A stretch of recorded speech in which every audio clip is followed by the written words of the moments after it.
Quando saímos da escola, a maioria de nós sabe que o que conta não é tanto o título que obtivemos ou as notas que tiramos. No mundo real, fora da academia, é necessário algo mais do que simplesmente notas. Já ouvi falar de garra, ousadia, audácia, coragem, cara de pau, esperteza, tenacidade, brilho.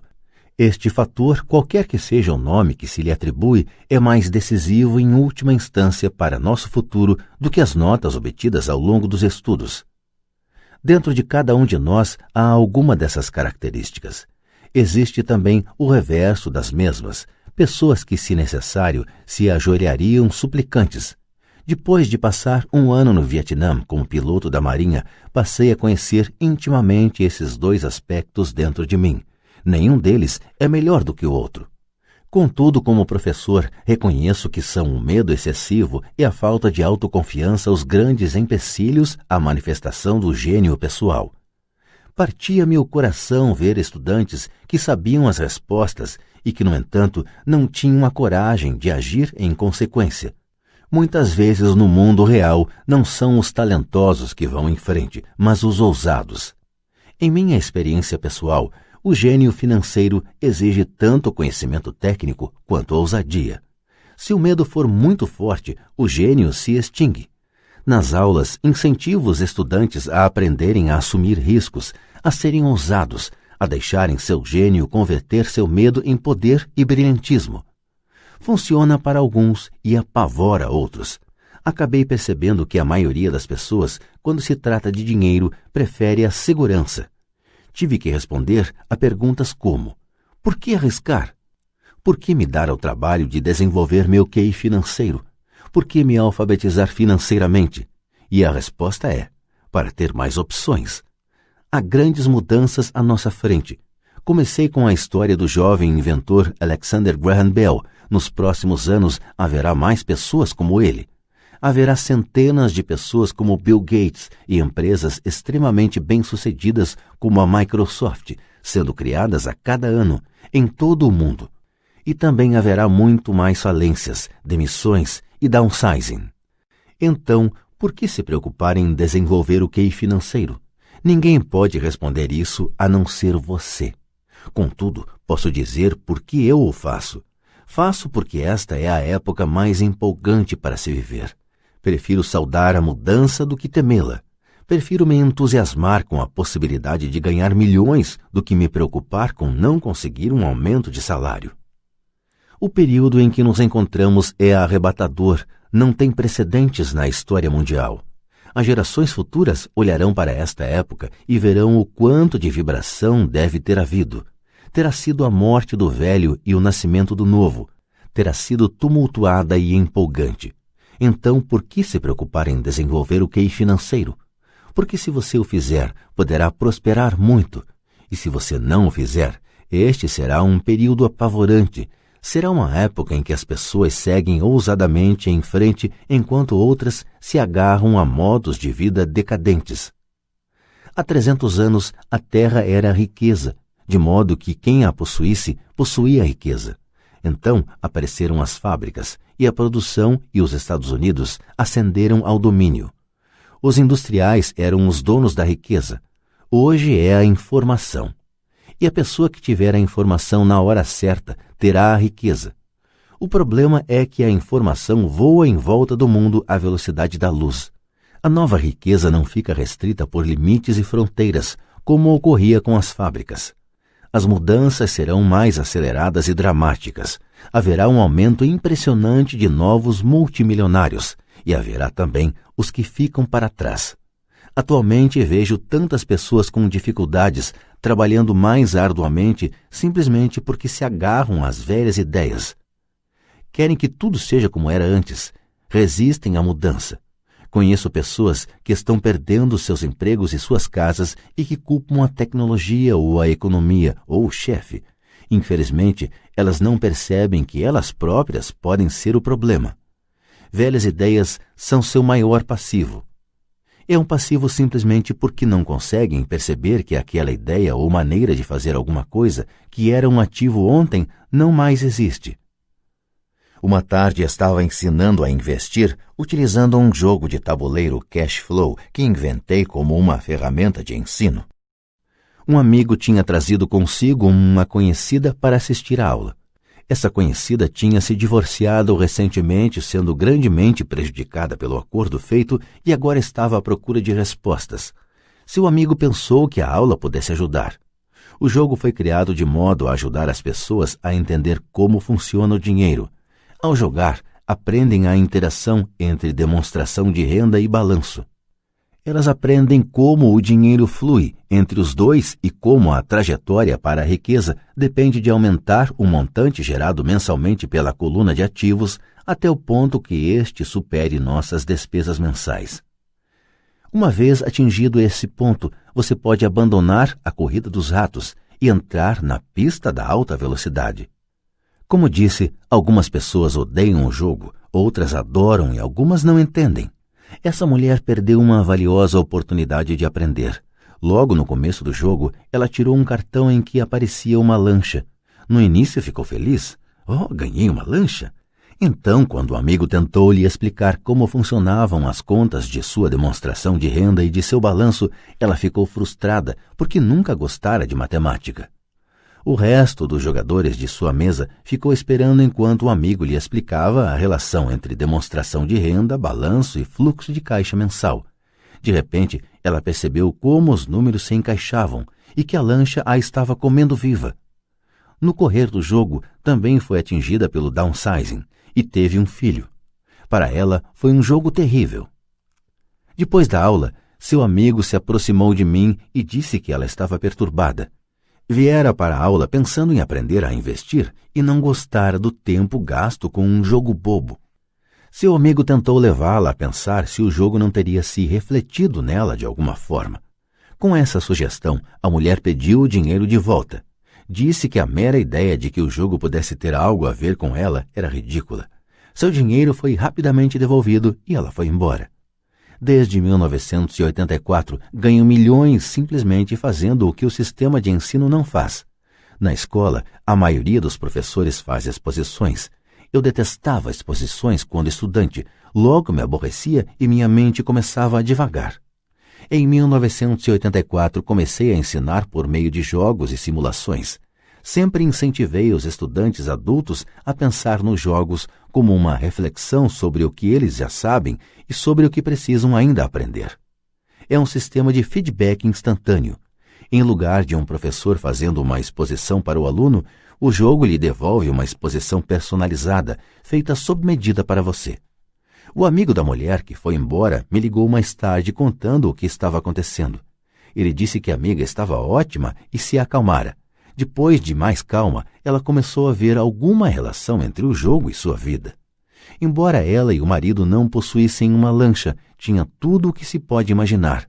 Ela estava furiosa depois do divórcio, tanto porque ele a deixara por uma mulher mais nova, quanto pelo fato de, em 20 anos de casamento, eles terem acumulado poucos ativos. Não havia quase nada a dividir. Os 20 anos de casamento tinham sido muito divertidos, mas tudo o que eles tinham acumulado era um monte de badulaques. Ela percebeu, ao fazer as contas, a demonstração de renda e o balanço, que sua raiva decorria do fato de não entendê-las. Ela tinha acreditado que as finanças eram um assunto de homem. Ela cuidava da casa e da vida social e ele tratava das finanças.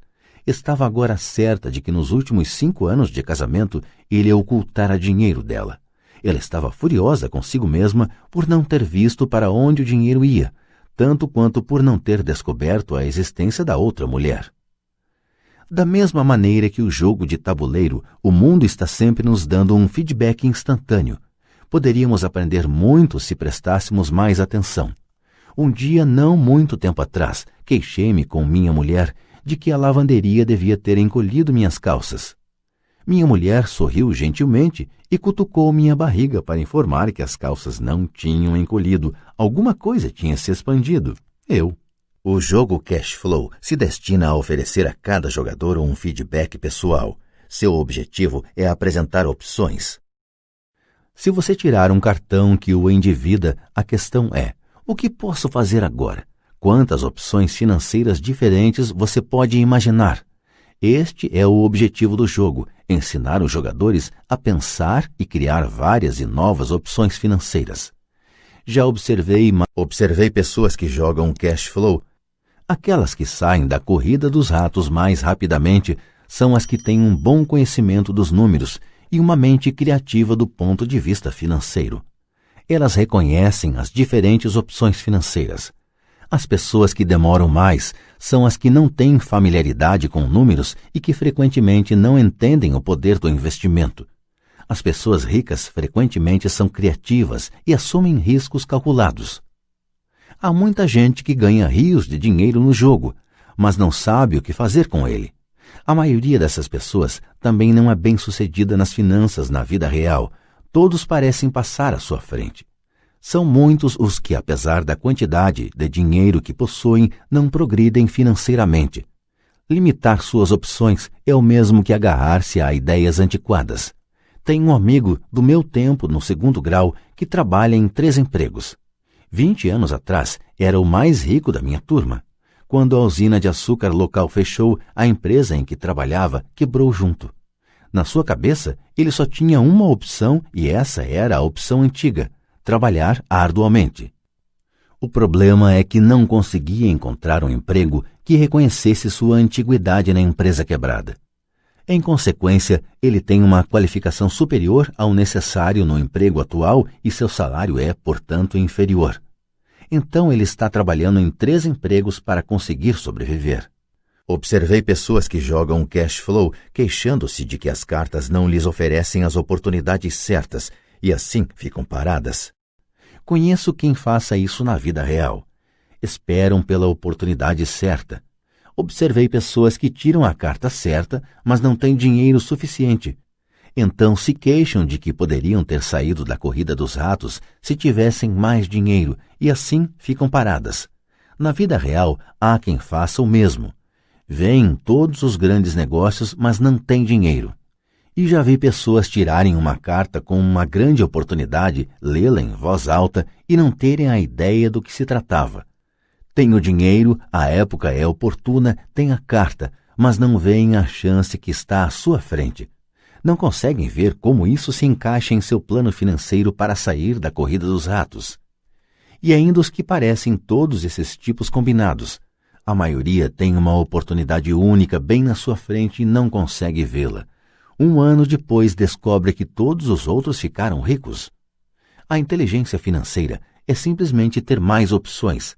Se as oportunidades não aparecem à sua frente, que outra coisa você pode fazer para melhorar sua posição financeira? Se uma oportunidade lhe cai do céu e você não tem dinheiro e o banco não lhe dá atenção, o que mais poderia fazer para essa oportunidade trabalhar a seu favor? Se seu palpite é errado e o que você esperava não acontece, como pode transformar um limão em milhões? Isso é inteligência financeira. Não é tanto o que acontece, mas quantas soluções financeiras diferentes você pode imaginar para transformar um limão em milhões. É a sua criatividade a serviço da solução de problemas financeiros. A maioria das pessoas só conhece uma solução: trabalhar arduamente, poupar e levantar empréstimos. Então, por que você quer aumentar sua inteligência financeira? Por que você quer ser o tipo de pessoa que cria sua própria sorte? Você pega o que quer que aconteça e o torna melhor. Poucas pessoas percebem que a sorte é criada, do mesmo modo que o dinheiro.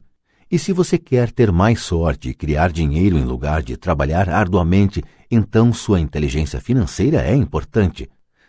Quando éramos garotos, Mike e eu ouvíamos meu pai rico dizer que o dinheiro não é real.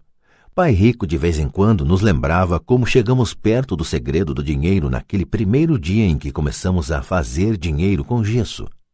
Os pobres e a classe média trabalham pelo dinheiro, dizia. Os ricos fazem dinheiro.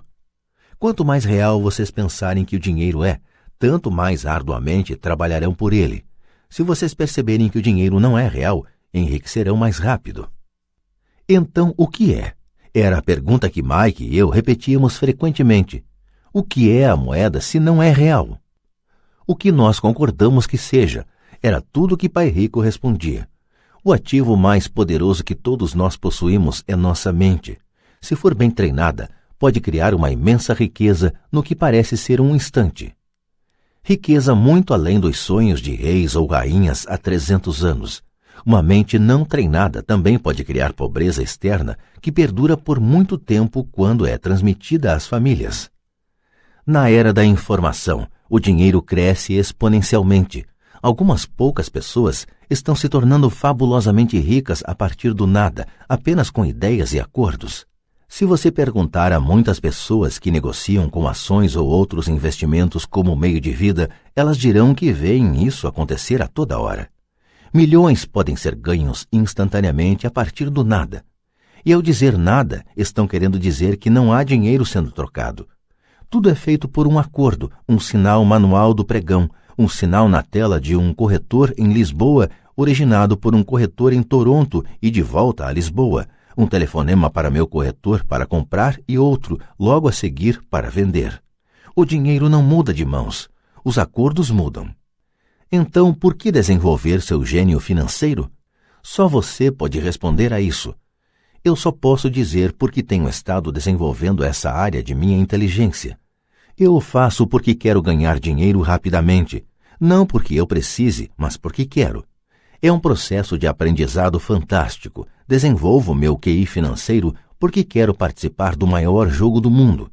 E de minha maneira pequena gostaria de ser parte dessa evolução sem precedentes da humanidade, a era em que os seres humanos não trabalham com seus corpos, mas apenas com suas mentes. Aliás, nestas é onde está a ação. É o que está acontecendo, é fantástico, é apavorante e é divertido. É por isso que invisto em minha inteligência financeira, desenvolvendo o ativo mais poderoso que possuo. Quero estar junto das pessoas que se dirigem ousadamente para a frente. Não quero estar entre os que ficam para trás. Vou lhe apresentar um exemplo simples de criação de dinheiro. No início da década de 1990, a economia de Phoenix estava em situação deplorável. Assistia na televisão ao Bom Dia América, quando um consultor financeiro começou a prever dias de desgraça e sombra. Seu conselho era: poupe seu dinheiro. Guarde $100 a cada mês, dizia, e em 40 anos você será um multimilionário. Bem, fazer uma poupança mensal é uma orientação válida.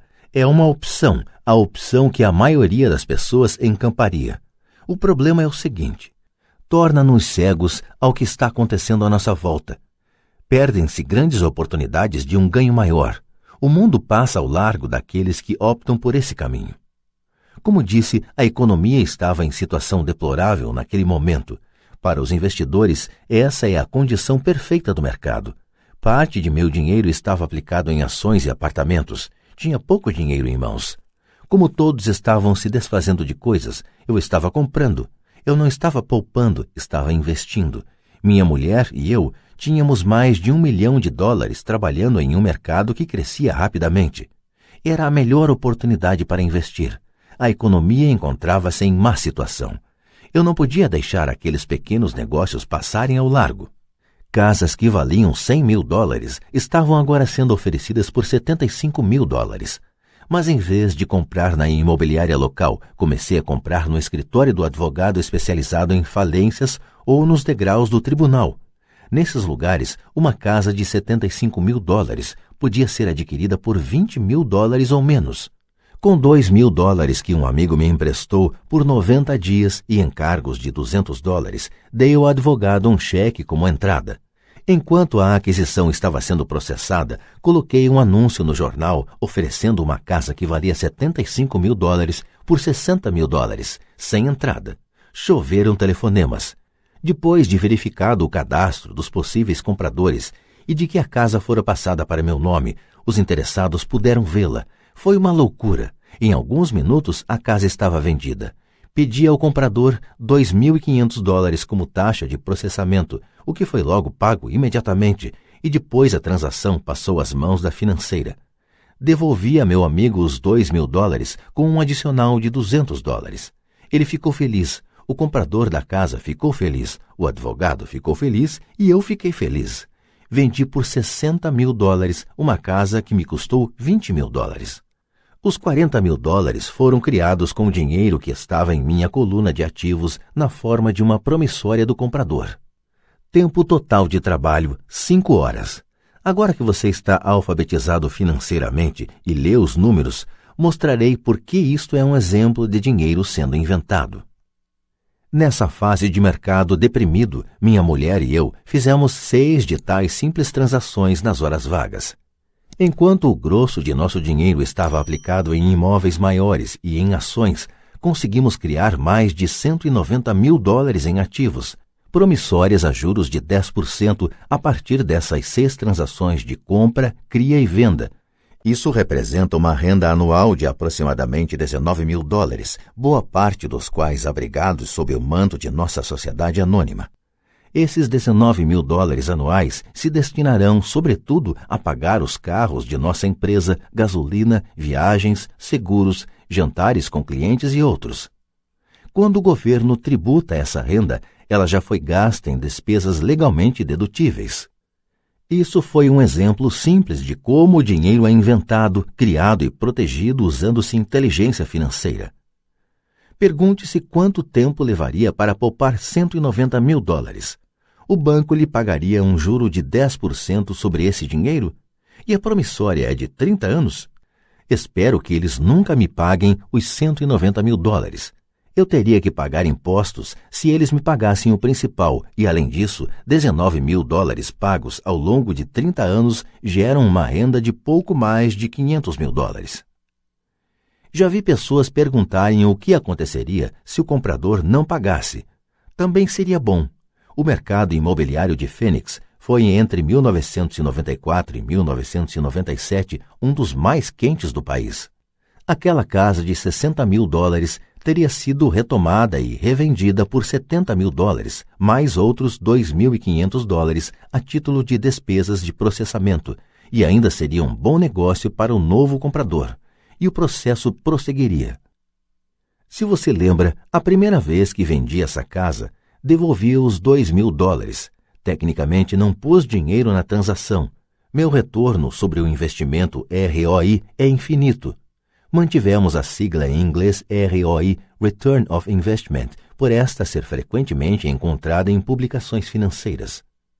Esse é um exemplo de um monte de dinheiro sendo feito a partir do nada.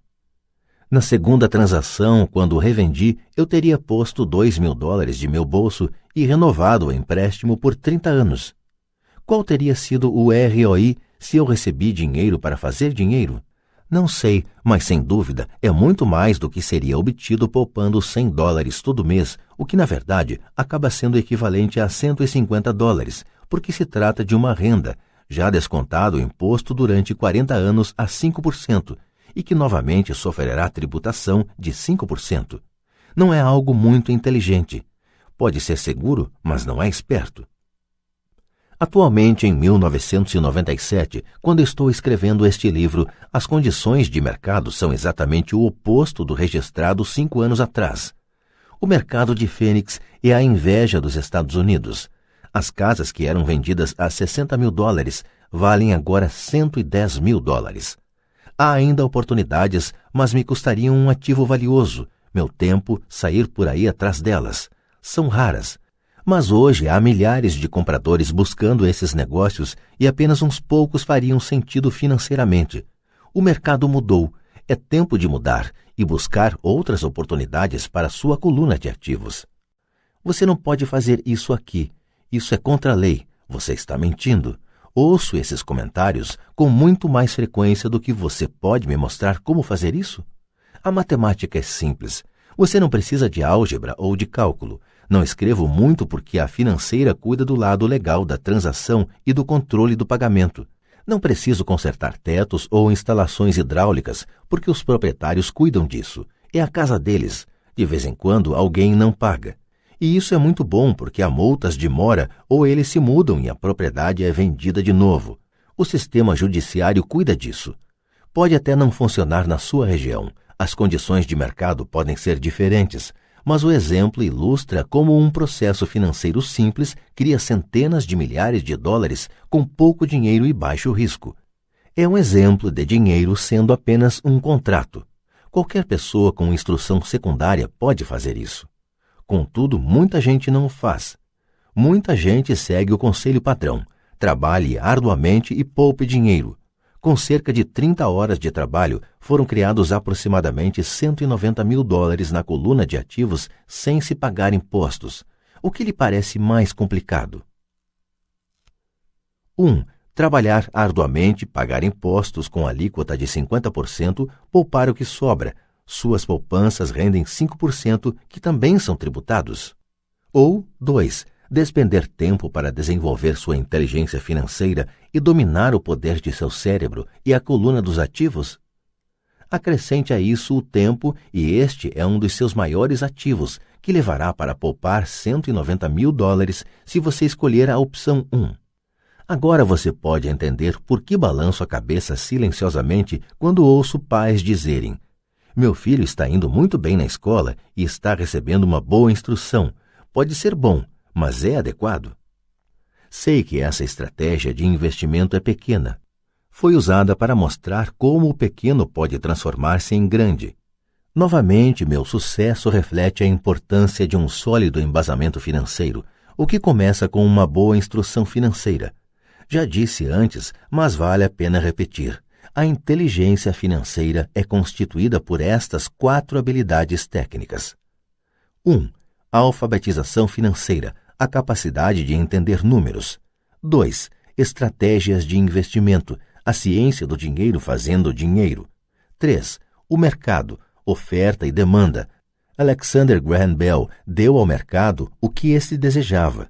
Bill Gates fez o mesmo. Uma casa de US$75 mil, oferecida por US$60 mil e que custou US$20 mil, também foi o resultado de perceber uma oportunidade criada pelo mercado. Alguém estava comprando e alguém estava vendendo. 4. A lei. O conhecimento de lei e regulamentos estaduais e nacionais sobre contabilidade e empresas. Recomendo que se jogue dentro das regras. São os fundamentos básicos ou a combinação destas habilidades o necessário para ser bem-sucedido na busca da riqueza, seja pela compra e venda de pequenos imóveis, grandes apartamentos, empresas, ações, títulos, fundos mútuos, metais preciosos, cartões de beisebol ou coisas do gênero. Por volta de 1996, o mercado imobiliário tinha se recuperado e todos estavam entrando. O mercado de ações estava em alta e todos estavam entrando. A economia dos Estados Unidos punha-se de pé novamente. Comecei a vender em 1996 e viajei para o Peru, Noruega, Malásia e Filipinas. Os investimentos tinham mudado. Nós estávamos fora do mercado imobiliário, pelo menos no que se referia a compras. Eu apenas observava o aumento dos valores da coluna de ativos e provavelmente começaria a vender mais para o fim do ano. Isto estava dependendo de algumas alterações na legislação serem aprovadas pelo Congresso. Desconfio que alguns desses pequenos negócios imobiliários começarão a ser vendidos e a promissória de US$40 mil será convertida em dinheiro. Preciso consultar meus contadores e me preparar para liquidá-la e procurar formas de resguardar o dinheiro. O que desejo ressaltar aqui é que os investimentos vêm e vão, os mercados sobem e descem, as economias melhoram e entram em crise. O mundo está sempre lhe apresentando oportunidades únicas a cada dia de sua vida, mas, na maior parte das vezes, não conseguimos percebê-las. Mas elas estão lá. E quanto mais o mundo muda e quanto mais a tecnologia progride, maiores oportunidades existirão para permitir que você e sua família estejam seguros pelas próximas gerações. Então, por que desenvolver sua inteligência financeira? Repito, só você pode responder a isso. Sei porque eu continuo a aprender e desenvolver. Eu o faço porque sei que estão vindo mudanças. Prefiro saudar a mudança do que me agarrar ao passado. Sei que haverá expansões do mercado e crises. Quero desenvolver continuamente minha inteligência financeira, porque a cada mudança, algumas pessoas estarão de joelhos suplicando por seus empregos. Outras, entretanto, pegarão os limões que a vida lhes dá, e ela nos dá a todos ocasionalmente, e os transformarão em milhões. Isso é inteligência financeira. Muitas vezes me perguntam sobre os limões que transformei em milhões. Hesito, porém, em usar mais exemplos de investimentos pessoais. Hesito porque tenho medo de que pareça bravata ou autoelogio. Não é essa a minha intenção.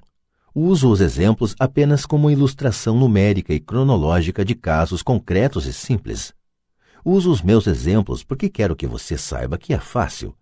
Torna-se mais fácil quanto mais você se familiariza com os 4 pilares da inteligência financeira. Pessoalmente, emprego 2 veículos principais para obter crescimento financeiro: imóveis e ações de pequenas empresas. Os imóveis são a base. Todo dia meus imóveis geram um fluxo de caixa e de tanto em tanto seu valor aumenta. As ações são usadas para obter um crescimento rápido. Não recomendo nada do que faço.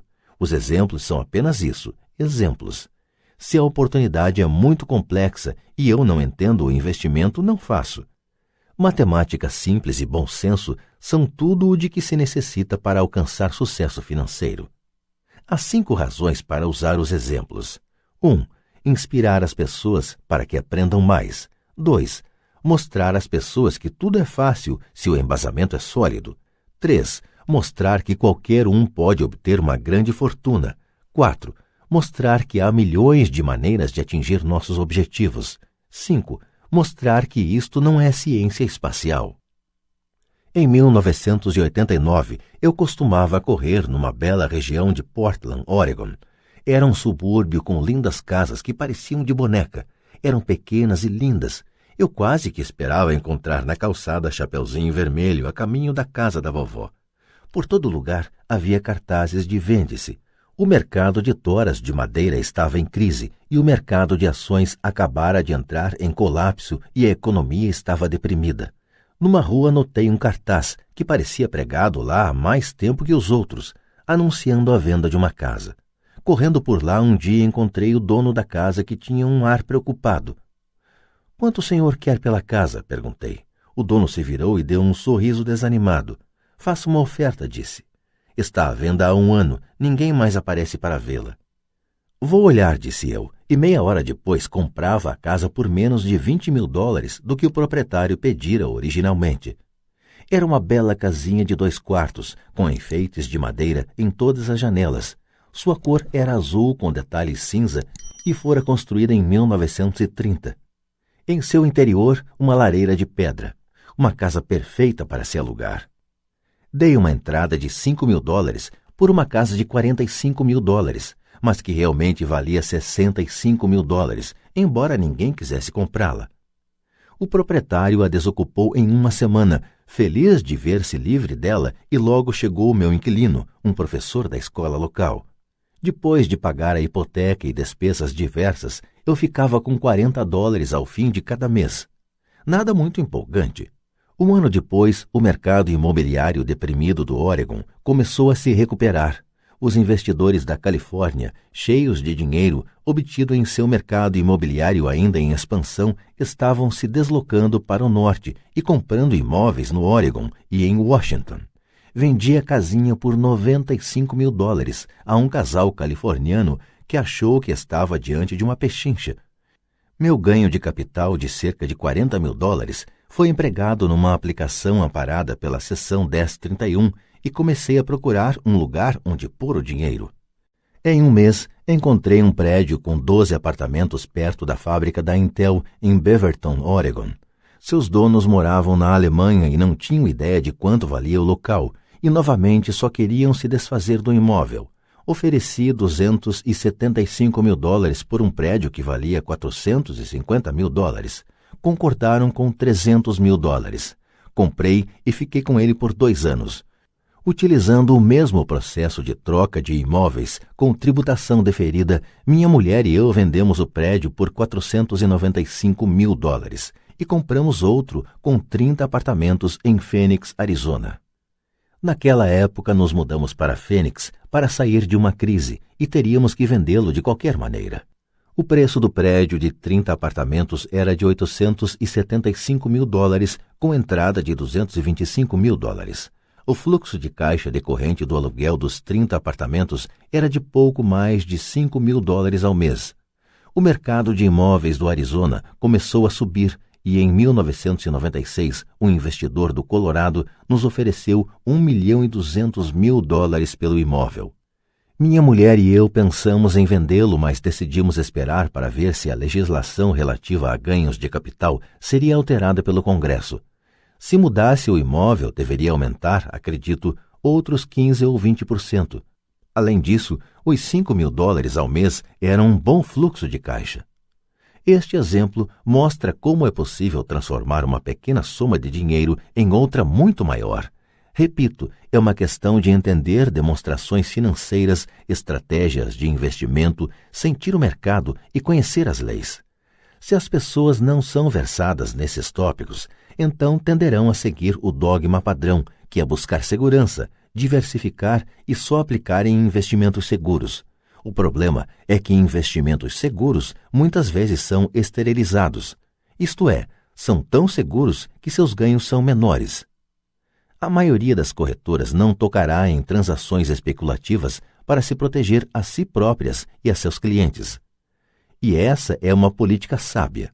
Os negócios realmente quentes não são oferecidos aos novatos. Normalmente, os melhores negócios, que tornam os ricos ainda mais ricos, são reservados para aqueles que entendem o jogo. É tecnicamente ilegal oferecer a alguém que não é considerado sofisticado esses negócios especulativos, mas naturalmente acontece. Quanto mais sofisticado me torno, mais oportunidades aparecem no meu caminho. Outro argumento para desenvolver sua inteligência financeira ao longo da vida é simplesmente que mais oportunidades são apresentadas a você. E quanto maior for sua inteligência financeira, mais fácil será reconhecer um bom negócio. Quanto mais aprendo, e há muito a aprender, mais dinheiro ganho, simplesmente porque com o passar dos anos acumulo experiência e sabedoria. Tenho amigos que se aprisionam à segurança, trabalhando com afinco em suas profissões, e que não conseguem adquirir sabedoria financeira, que leva tempo para ser desenvolvida. De modo geral, minha filosofia é plantar sementes em minha coluna de ativos. Essa é minha fórmula. Começo com pouco e planto sementes. Algumas se desenvolvem, outras não. Na nossa empresa imobiliária, há propriedades que valem muitos milhões. É nosso próprio trust de investimento em imóveis. A maioria desses milhões partiu de investimentos mínimos, da ordem de $5.000 ou $10.000. Todas essas entradas foram beneficiadas por terem ocorrido em momentos de rápida ascensão do mercado, aumentos isentos de imposto, compras e vendas feitas repentinamente ao longo de alguns anos. Também temos um portfólio de ações, abrigado em uma empresa que minha mulher e eu chamamos de nosso fundo mútuo pessoal. Temos amigos que fazem negócios especificamente com investidores como nós, de modo que temos a cada mês dinheiro extra para investir. Compramos ações de empresas de capital fechado, de alto risco, especulativas, que estão próximas de serem listadas em bolsas dos Estados Unidos ou do Canadá. Um exemplo de como é possível obter ganhos rápidos são 100.000 ações compradas a 25 centavos, pouco antes da abertura de capital da empresa. 6 meses depois, a empresa estava listada em bolsa e as 100.000 ações agora valem $2 cada uma. Se a empresa for bem administrada, o preço continuará subindo e as ações podem alcançar $20 ou mais cada uma. Houve ocasiões em que nossos $25.000 se transformaram em 1 milhão em menos de um ano. Se você sabe o que está fazendo, você não está jogando. É jogo quando você põe dinheiro em um negócio e reza para que dê certo. O importante é usar conhecimento técnico, sabedoria e amor ao jogo para minimizar os riscos. Naturalmente, sempre há algum risco. É a inteligência financeira que aumenta as chances. Assim, o que é muito arriscado para uma pessoa é menos arriscado para outra. Essa é a principal razão pela qual incentivo sempre as pessoas a investir mais em sua instrução financeira do que em ações, imóveis ou outros mercados. Quanto mais esperto você for, mais chances terá de reduzir os riscos. As ações nas quais eu invisto são extremamente arriscadas para a maioria das pessoas e não aconselho de forma alguma que outros o façam. Estou nesse jogo desde 1979 e já paguei mais do que devia por elas. Mas se você reler por que tais investimentos são um alto risco para a maioria das pessoas, poderá organizar sua vida de modo diferente, de modo a que a habilidade de pegar $25.000 e transformá-los em $1 milhão em um ano seja de baixo risco para você. Como já disse anteriormente, nada do que escrevi é uma recomendação. São exemplos do que é simples e possível. O que faço é café pequeno no esquema das coisas. Contudo, para um indivíduo médio, uma renda de $100.000 ao ano sem fazer muita força é agradável e não muito difícil de obter. Dependendo do mercado e do quão esperto você for, isso pode ser conseguido num prazo de 5 a 10 anos. Se mantiver suas despesas correntes em um nível modesto, $100.000 como renda adicional é bom, não importando se você trabalha. Você pode trabalhar se quiser ou tirar folga e usar o sistema tributário a seu favor e não contra você. Minha base pessoal são os imóveis. Adoro imóveis porque são estáveis e mudam devagar. Mantenho essa base sólida. O fluxo de caixa é constante e, se administrado adequadamente, tem boas chances de ter seu valor aumentado. A beleza de uma sólida base em imóveis é que ela me permite arriscar um pouco mais com as ações especulativas que compro. Se tenho grandes lucros no mercado de ações, pago imposto sobre os ganhos de capital e reinvisto o que sobra em imóveis, garantindo assim o alicerce de meus ativos. Uma última palavra sobre imóveis. Tenho viajado por todo o mundo ensinando a investir. Em todas as cidades ouço as pessoas dizerem que não há imóveis baratos. Não é essa a minha experiência. Mesmo em Nova York ou Tóquio, ou mesmo nos arredores das cidades, há pechinchas desprezadas pela maioria das pessoas. Em Singapura, que atualmente registra uma alta no preço dos imóveis, podem-se encontrar ainda pechinchas em locais não muito distantes. Logo, sempre que ouço alguém me dizer, você não pode fazer isso aqui, respondo que talvez a afirmação adequada seja, não sei como fazer isso aqui ainda. As grandes oportunidades não são vistas com os olhos, são vistas com a mente. Muita gente não ficará rica nunca simplesmente porque não tem o treinamento financeiro para reconhecer oportunidades que estão bem à sua frente. Muitas vezes me perguntam, como começo? No último capítulo, mostro 10 passos que segui na trajetória para minha independência financeira, mas sempre lembro que é preciso que seja divertido. É apenas um jogo. Algumas vezes você ganha e outras aprende. Mas divirta-se. A maioria das pessoas jamais ganha porque tem medo de perder. É por isso que a escola é tão tola. Na escola aprendemos que os erros são maus e somos punidos por cometê-los. Contudo, se você prestar atenção à maneira como os seres humanos aprendem, verá que aprendemos errando. Aprendemos a andar caindo. Se nunca cairmos, não andaremos nunca. O mesmo quanto a andar de bicicleta. Ainda tenho cicatrizes nos joelhos, mas hoje ando de bicicleta sem pensar. O mesmo vale para enriquecer. Infelizmente, a principal razão pela qual a maioria das pessoas não é rica é por seu pavor de perder. Os vencedores não têm medo de perder, mas os perdedores sim. Os fracassos são parte do processo do sucesso. As pessoas que evitam os fracassos também evitam os sucessos. Penso no dinheiro de forma semelhante ao meu jogo de tênis. Jogo muito, erro, corrijo, erro mais, volto a corrigir e melhoro meu jogo. Se eu perder o jogo, vou até a rede e aperto a mão de meu adversário, sorrio e digo, até sábado. Há 2 tipos de investidor. 1. O primeiro e mais comum são as pessoas que compram um investimento empacotado. Eles procuram um varejista, seja uma imobiliária, seja um corretor ou um consultor financeiro e compram alguma coisa. Pode ser um fundo mútuo, um trust de investimentos imobiliários, ações ou títulos. É uma forma bem limpa e simples de investir. Pode ser comparado à pessoa que vai à loja e compra um computador direto da prateleira. 2. O segundo são os investidores que criam investimentos. Este investimento, em geral, organiza um negócio de forma semelhante às pessoas que compram os componentes e montam seu computador. É algo sob medida. Eu não sei como juntar componentes de computador, mas sei como juntar oportunidades ou conheço gente que sabe. É este segundo tipo que tem mais probabilidade de se tornar um investidor profissional. Algumas vezes são necessários anos para se juntarem todas as peças. E às vezes nunca se consegue isso. Meu pai rico me incentivou a ser este tipo de investidor. É importante aprender a juntar as peças, porque é aí onde estão os grandes ganhos e, se a maré é adversa, as grandes perdas. Se você quer ser o segundo tipo de investidor, precisa desenvolver 3 habilidades principais.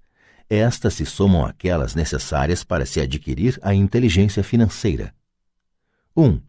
Como encontrar uma oportunidade que ninguém mais viu? Você vê com sua mente o que os outros veem com os olhos. Por exemplo, um amigo comprou uma casa caindo aos pedaços. Era assustador olhar para ela. Todos se perguntavam por que ele a teria comprado. O que ele viu e nós não vimos foi que, junto com a casa, a compra envolvia mais 4 lotes de terreno vazio. Ele verificou isso indo à imobiliária. Depois de comprar a casa, ele a demoliu e vendeu os 5 lotes para um construtor por 3 vezes o que tinha pago. Ele ganhou $75 mil em 2 meses de trabalho. Não é muito dinheiro, mas sem dúvida é muito mais do que o salário mínimo e não há muitas dificuldades técnicas. 2. Como conseguir dinheiro? Em geral, as pessoas só procuram o banco. Esse segundo tipo de investidor precisa saber onde levantar recursos e há muitas formas de fazê-lo sem ir ao banco.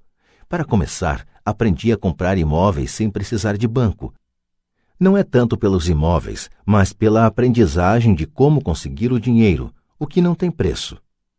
Muito frequentemente ouço as pessoas dizerem: o banco não me dá um empréstimo, ou não tenho dinheiro para comprar isso. Se você quiser se tornar um investidor do tipo 2, precisará aprender a fazer o que atrapalha tanta gente. Em outras palavras, a maioria das pessoas deixa que a falta de dinheiro as impeça de fechar um negócio. Se você puder evitar esse obstáculo, estará milhões à frente dos que não aprenderam essas habilidades. Muitas vezes adquiri uma casa ou ações ou um prédio de apartamentos sem ter um tostão no banco. Uma vez comprei um prédio por $1.200.000. O que eu fiz é chamado amarrar a transação com um contrato escrito entre comprador e vendedor. Então, consegui o necessário para pagar o depósito de $100 mil, o que me permitiu obter 90 dias para levantar o resto do dinheiro. Por que eu fiz isso? Simplesmente sabia que o prédio valia $2 milhões. Nunca levantei o dinheiro. Em lugar disso, a pessoa que depositou os $100 mil me deu $50 mil por ter encontrado o prédio, assumiu minha posição e eu saí do negócio. Total